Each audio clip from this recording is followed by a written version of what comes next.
Hi, my name's Seb Chan, and I'm speaking to you from Melbourne in Australia. And the time's about about 1 in the morning now. So good morning. And I'm going to be talking to you about museums and some of the work that I've done over the last 20 years in museums that might point to some of the ways forward.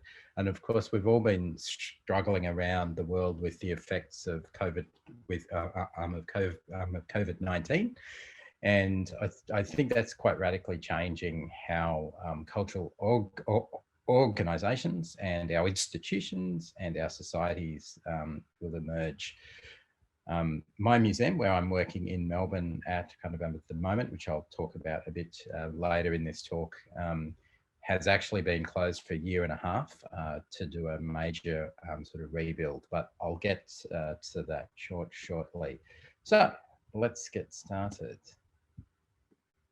All right. So, this Anab Jane is a futurist designer from the UK, and back in 2014, six years ago, she was talking about our world being in a moment of what she called protracted super density, dystopia and chaos all at once. And I think 2020 has brought that to a head. And I think when Anab was writing and talking about this in 2014, no one could have predicted where we would be now in 2020. And accompanying this, we've seen this big change in the last a decade or so, this loss of public space and this emergence of a new public space in this sort of digital space, the internet and the web. And certainly when I was growing up in the 1990s, that opportunity of that digital space was quite optimistic. We thought that what we called then cyberspace offered a utopian promise. But of course, as we've seen in the last 5 years, particularly, that public space has turned sour, and we see now digital space as very problematic and polluted and weaponized also. Coming, alongside that, we've also been living through this period where the city has become quantified and measured and surveilled. And also, when we talk about culture, it's very difficult to talk about culture, particularly to governments, and particularly to commercial interests, without quantifying it, without reducing it to numerical measures, be that financial measures or quantities of people passing through. But of course, culture is more than that. So I've seen throughout my career as museums are these opportunities to be democratic spaces. There are also spaces that I think are important to be seen not as necessarily tourist attractions, but as what I would call curiosity machines. A really good museum visit is one that makes you and your family and your friends think about things in a different way and awaken a curiosity. They aren't the end point of a journey, but they should be the beginning of a journey. I think that's one of the things that when I apply design methodologies and other practices to my work and my team's work, I always think of museums as the beginning rather than the end. And of course, museums are important because they offer persistence in an age where everything is becoming ephemeral, and we're seeing a great rush towards ephemerality. So museums are effectively about change, and I don't think we often think of museums as being being about change. We see museums as places that are relatively static, but even when museums are being very conservative and not really doing anything, they're really keeping the old world in suspended animation, and that itself is about change. And of course, you know, we need non-commercial culture, non-commercial institutions like museums and galleries are incredibly important because they support critical creative work. And when those, as this quote says, when those are eroded by private, private interests and advertising, the public sphere as a whole suffers. And I would go further and suggest our sense of democracy suffers too. So if we go back to the beginning of my time working in museums in the year 2000, I was then based in Sydney, and I was working for this very large museum of history, design and science called the Powerhouse Museum. This was a large museum in Sydney that also ran the Sydney Observatory, had a very large collection. And my interests, my other parallel life has been in electronic music. So I was particularly excited to find they had these amazing vintage synthesizers there. And what was interesting about these synthesizers, and I guess what caught my imagination, was although these were relatively recent things from the 1970s and also the 1980s, you were never allowed to turn kind of them on, because there was always a fear that if you did, their circuits would break forever. Now, of course, that meant these instruments were silent and they would never be heard again. And so that very early on started me thinking about different ways we could bring these objects that were in suspended animation back to life. We were doing very early digitization, so this is some very early 3D digitization with very early scanners, and these are sort of very early prototypes of LiDAR scanners, or what I guess we would call LiDAR scanners now. So this is around 2002-3. And we were building these exhibitions. So these exhibitions that were very dense and very immersive in their own right, but they were dense with objects. They were very dense with cultural triggers. And we're also taking things. So this is an example from a photography exhibit that was at the Powerhouse, taking the photographs of Bruno Benini, an Australian fashion photographer, and one of my team, Paula Bray, created this amazing immersive mirrored experience where people walked through these projected photographs, but these projected photographs were projected with mirrors, so you got this really multi-dimensional feeling there. Around the same time, of course, with all of that digitization, museums and the Powerhouse was also doing this. And in fact, the Powerhouse led a lot of this work around the world, was putting their collections up on to the web. And these were relatively look very very static nowadays, but at kind of the time, the idea of putting all of your collection up on the web and making it available to everybody was seen as a relatively radical thing. And it was about this fear that museums had that if they put everything up on the internet, people wouldn't come. Now, that didn't, of course, turn out to be true at all. But this was informed by these principles of open access, open source, APIs, and open kind of design practices. So within that early period of 2000 to 2010, there was a lot of sharing within the cultural sector and a lot of sharing of ideas, of code, of methodologies.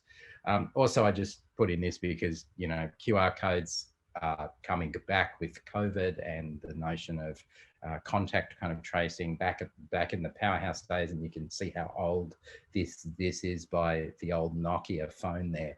This is from 2009, where we started to use QR codes or experiment with QR codes in exhibitions there as a way of connecting visitors to the data the museum held. So this allowed the visitor to scan a QR code to, in quotes, find out more. Now we learned then that people didn't really want to use those. And I don't think much has actually changed there. So as I go on, this was really the era of websites still. So this is before really mobile, and it's the early period of social media. And I think, really following mobile in 2008-9, social media too radically changed. So the things that began to emerge in my practice then was this sense of, okay, so we've digitized the museum, we've put everything up on the web, or as much as we could. How do you then in perhaps repatriate objects from the museum back into the world itself? So in 2009, we did some very early experiments with augmented reality. Now this is very commonplace now, but this is sort of when the iPhone was beginning to land in Australia. So we took again a photographic collection, and that photographic collection had been geo kind of located, so attached to locations on maps, and that allowed people to move through Sydney and pull up on their phones those images from where they were standing. Now, it's very, very simple now to do that. But back in 2009, that started a sense of a new way of thinking about this notion of getting the contents of the museum and putting it back in to the world. And one of the things we learned during that period was, instead of digital lowering the demand for physical access to museums, it in fact increased the demand for it. But what changed was that when people who came to our websites, they began to ask to see things that we usually wouldn't put on exhibition. So many of you would kind of know that museums hold often huge amounts of collection of materials that never go on exhibition. And one of the challenges by making all of those catalogue records available was that people began to ask, well, I'd like to see this object, but you never put it out on show, so why not? So 2011, I got hired by the Smithsonian and moved to New York to help rebuild and reimagine this museum, which is a designed museum in New York, in Carnegie's old mansion house on the Upper East Side. So this is a pretty interesting museum. It's one of the Smithsonian stable of museums, so national, federally supported museums. But it's also quite quirky. So it has a collection, quite a large collection, which ranges from ceramic animals to graphic posters, some amazing poster art there, products and contemporary design, and of course more amazing weird ceramic animals. And this object from the early 20th century was a ceramic cat with a kitten, and this became the mascot for my team there. It animates well into a GIF. But like kind of the Powerhouse and like many other museums with large collections, a very small amount of their collection could ever be put on a public show. And we began to think about the museum itself as a physical interface. It was the building was an interface to an archive that was now also digitized. So when I arrived in New York, the museum was closed to do a big rebuild. And it was this sense of, could we redesign the museum to use the building as a gathering space and the network as a means of globally providing access and engagement to content and knowledge. So of course, again, similar to the Powerhouse, we put the collection up on a kind of line, digitize the entire thing, but then began to think about the building itself. So if everything was on the web, how might we design the building differently so that people could take advantage of that connection better? So we worked with a bunch of different design firms. And I think one of the interesting things about this was this notion that past experiences determine what users and customers expect things to, to be like. Now the Cooper Hewitt, because it's a very traditional looking building, doesn't feel like it's the sort of place that would have cutting edge contemporary design or digital design or these sorts of things. So the past experiences informed the visitors to the museum that this would be a historic traditional museum experience. So we needed to change that.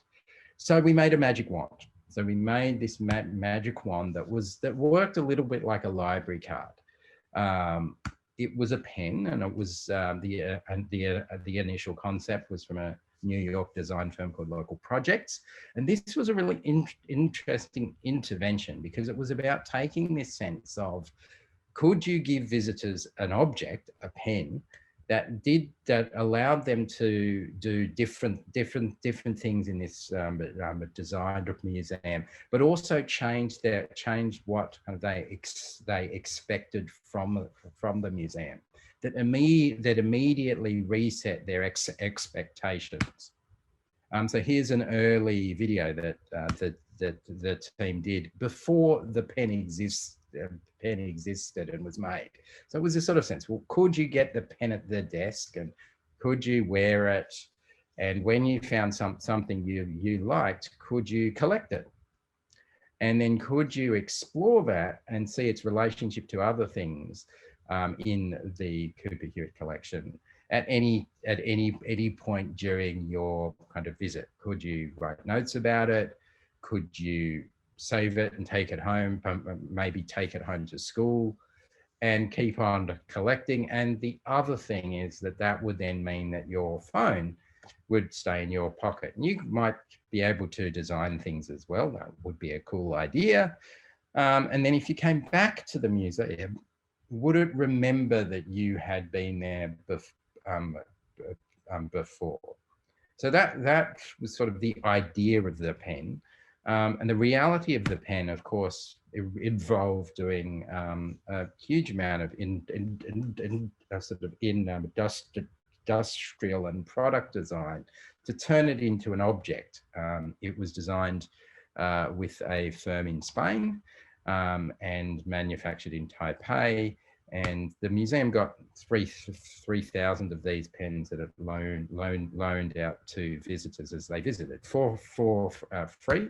And this is how it worked in 2015. So you could move through the museum. It was a nice black pen then. And you collected with the back of the pen, and those big tables are there, and you could explore those objects. And yes, you could draw and create things as well. And you could save and take home those creations too, as 3D models or as wallpapers and all sorts of things. It was actually pretty cool. Won a whole bunch of awards, but was actually used a lot. So, at the end of the day, what was interesting about this was visitors to the museum in the first year collected nearly 4 million things to take home with them. And so it started to bring together this notion of museums as these digital and physical spaces that you could reimagine and rethink with a mix of different design disciplines: architecture, spatial design, experience design, interaction design, and of course, importantly, service kind of design. And I think around this time too, this was around the time of the Snowden revelations and other things with the NSA and all these other things that really set up the stage for what was to come in 2016 and now through to now, was that design needed to be informed by a series of ethical practices. And Aral Balkan in 2017 released this ethical design manifesto, that when products and services are designed, it is very important that they are private, open, decentralized, sustainable, and they support human rights, as well as being, of course, functional and delightful as well. But if they don't have that bottom kind of layer, you can run into enormous problems, as we've seen with a lot of the tech sector and design sector now too. So in the design of this, in the design of the pen, we were really conscious of collecting the minimal possible data about visitors. So we didn't need to get their email addresses, their phone numbers, any of that. We minimized the data collected, and we were turning that around to return the greatest possible public benefit to those visitors without, as we said, then being kind of creepy. So 2015, late in 2015, I left kind of New York with my family and moved back to Australia. We moved to Melbourne, where I was employed to help again reimagine this museum, formerly known as the Australian Centro for the Moving Image, now kind of known by its acronym ACMI. And it is the National Museum of Film, TV, Video Games, Digital Culture. So it's a museum of screens. And being a museum of screens, really what that meant in 2015 was it was a museum of everything that you could watch or play on your phone in your pocket. So it was by default a digital first museum for that period. We've rethought that in our rebrand, and it's this sort of sense of being your museum of screen to culture. So instead of being about film, TV, and video games, it's really a museum of everything screen to culture. Hugely visited. So pre-COVID, many visitors, 1.5 million a year. And it's made up of 3 exhibition galleries, two cinemas, labs, studios, co-working space, which I'll talk about in a second, as well as retail and cafe. And in this redesign and rebuild, we've added another 2 galleries, one as a web gallery as well. So with that, the museum builds exhibitions. So this is an exhibition on video game makers, auteurs in the video game world. This has been touring around the world since kind of 2012. And this DreamWorks exhibit that was in Brazil in 2019 and was the most visited exhibition in the world in Brazil for the top twice, in fact, which was quite amazing. So that's also one of our exhibitions that was built with kind of DreamWorks studios, and looks at how DreamWorks does their animation practices. So co-working space as well. This was set up in 2016. So in our offices, the museum has a co-working space which incubates and hosts and provides accelerator support for people working in film, TV, video games, creative technology, and media technologies. So it's this co-working space has been about bringing the practitioners that the museum is for and about inside the sort of museum itself. So you'll find curators pre-COVID working alongside a filmmaker, or curators working alongside a video game maker or an animator, or a virtual reality creator.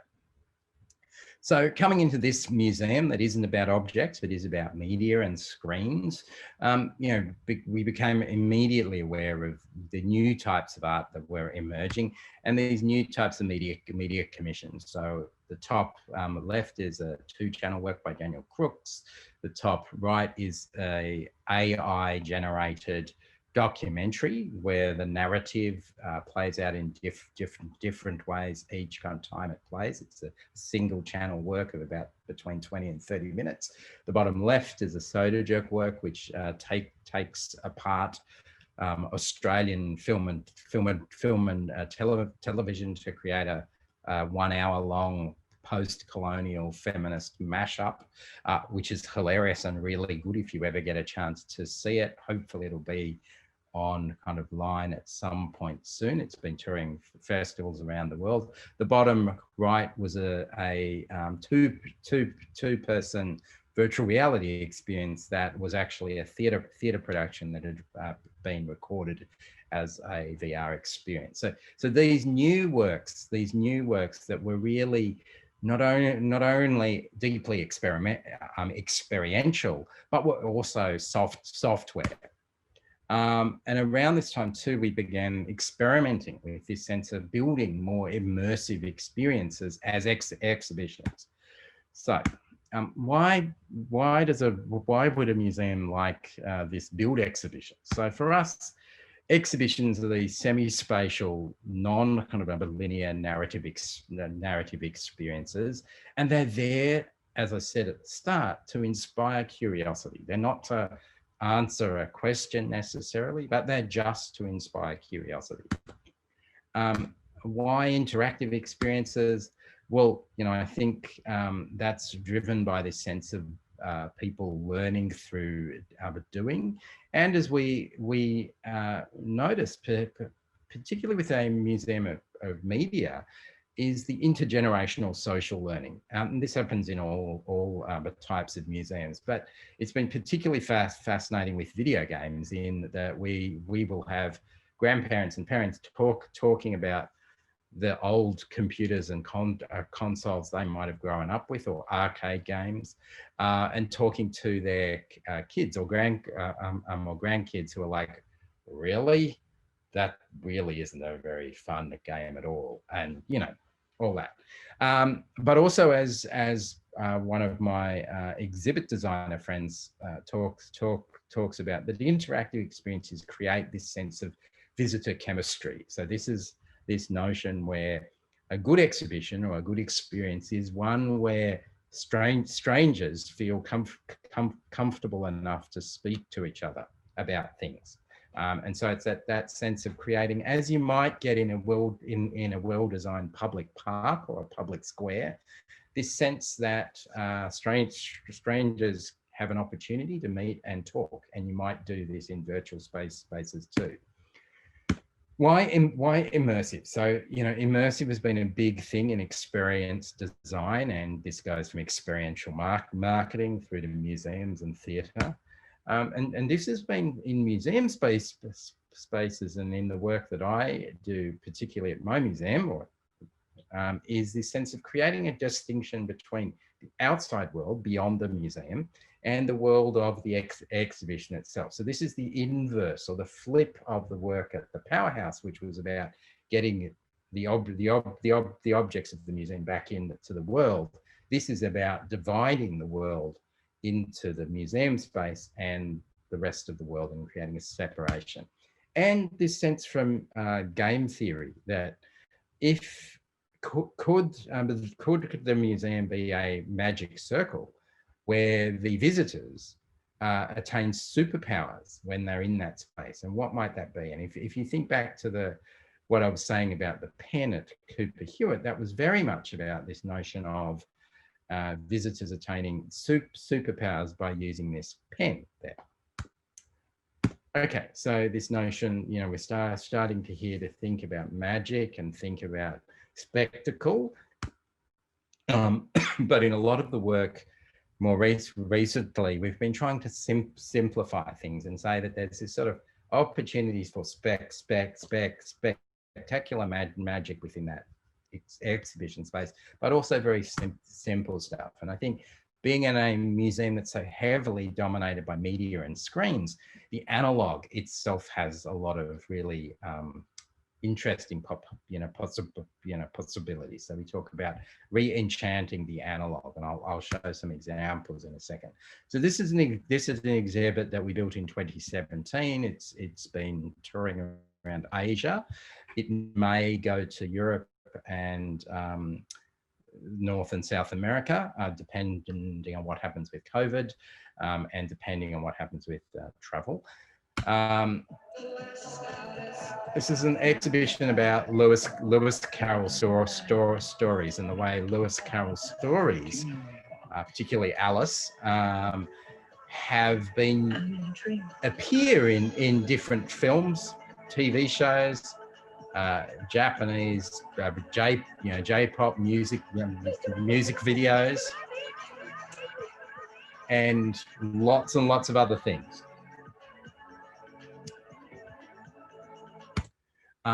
And whilst it has these great media experiences, this 24 screen video essay piece done by, that was just playing then, that was done in-house, through to traditional things, objects, props, costumes from the various films and TV series.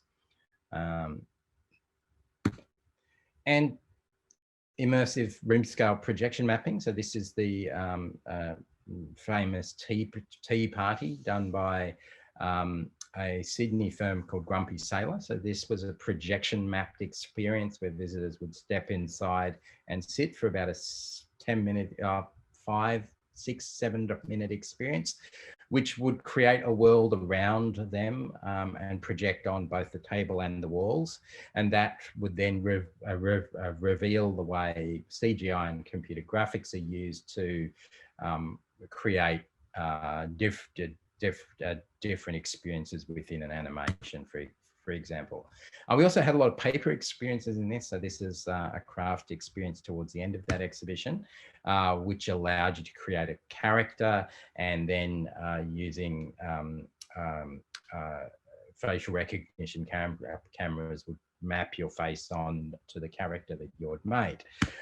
Now that was built working off this paper map. So at the Cooper Hewitt, we gave people an electronic pen that was expensive and complicated.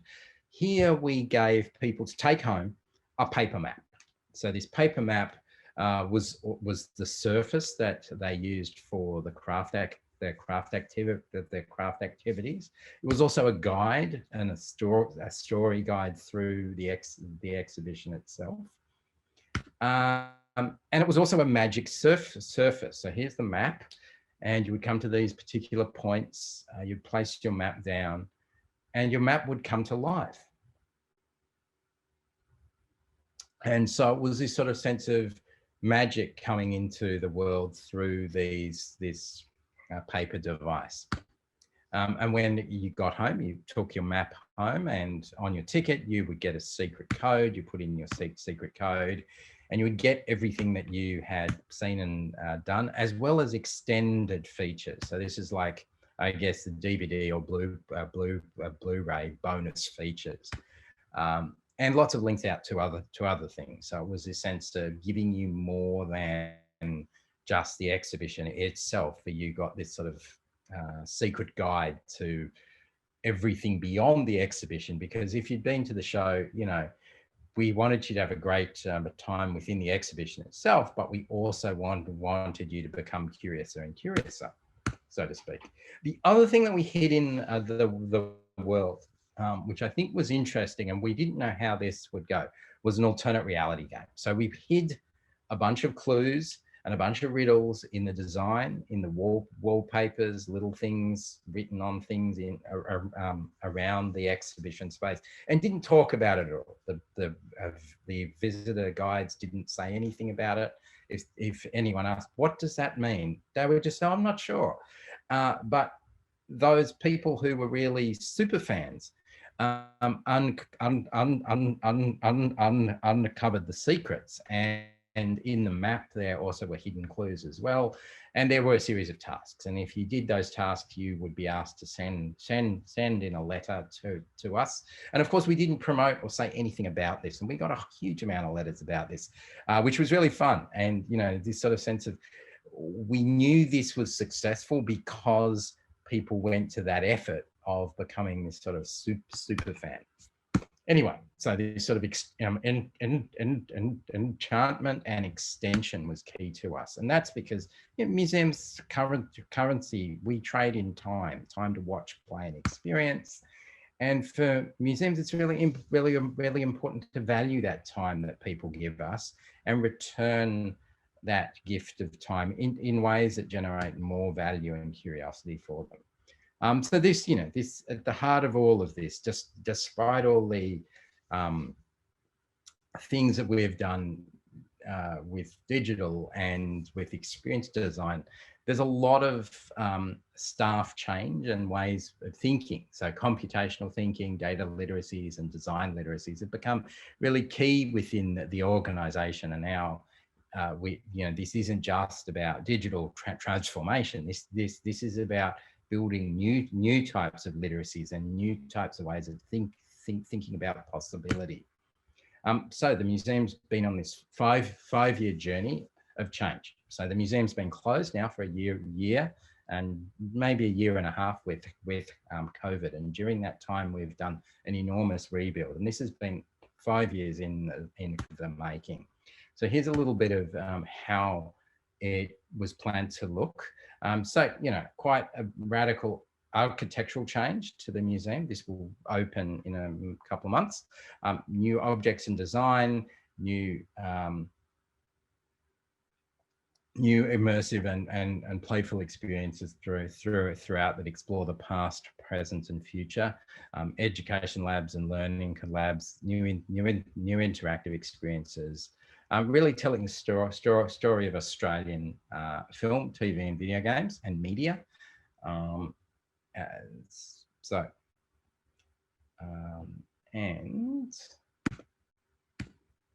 This is a response. This museum is now a response and a provocation around this, and it lives within this screen-dominated culture, screen-dominated politics, network society, these issues around bias, filter bubbles, and of course, in a sense of climate collapse. So we're working in this very turbulent and super dense period, as I said at the start with Anna kind of Jane's quote. This super dense period where all of these pressures and issues are all coming at once. This is a museum which needs to respond to those. And so we've done this shift. So we've done this shift away from machine to curation and leaning into the digital, and instead leaning in on the human and putting human curation and opinion first. So the transparency of our curators' opinions, why they chose things, and what they didn't choose is out and up kind of front. And we've been using and designing network technologies, again, as I said, to extend curiosity. So we're very explicit that if you visit ACMI, we want to change the things you might choose to go home and watch or play after you've visited the museum. And to that end, similar to the Cooper Hewitt pen, every visitor gets a lens. So they get a lens to take home. And the lens design is based on these early 19th century optical toys, the early version, I guess, of a GIF, and these Viewmaster reels. And it looks a little like this. So it's made of cardboard. It's fully recyclable. And as you move through the museum experience, you can collect everything, take it home, watch or play it later. So this is the lens. This is little instructional video. It lets you collect everything that you see at kind of the museum. So as you move through, you tap to collect, and you keep on collecting throughout your visit. And when you get home, very similar to the map, that the paper map, you just log in with your code, and you can play, watch, and explore all of the things that you've collected and more. So what's interesting, I guess, beyond the things that you've collected is that we also make recommendations of other films, TV shows, art, and games that you might want to play based on the things that you have collected. And this is in the gallery space. There is an experience, the constellation, which connects the objects that you've collected and the media you've collected up to a universe of screen content. Log in when you get home, keep watching and playing. And the website for this has just gone live. And this is the sort of, again, the website experience here, even though the museum is still not open, is really like a magazine. And I've previously said that we're a little bit like at kind of the moment, a magazine that happens to have a museum attached. So here's a series of essays and articles. This is one about a television show in Australia called The Family Law, about immigrant experiences, a very funny comedy show. And in the exhibition itself, as we'll get to in a second, you can see these objects here, these works, costumes and props. And the website itself lets you explore those, but what it also does is links out to where you can stream and watch that show. So immediately from the museum experience, you can go and start watching that TV series. This happens to be in Chinese. So that sort of sense of, again, connecting the museum up to the rest of the world and the rest of the internet. So that's so we should open early 2021. Of course, if COVID hadn't happened, we would have been open by now, and I would have a very, very different talk.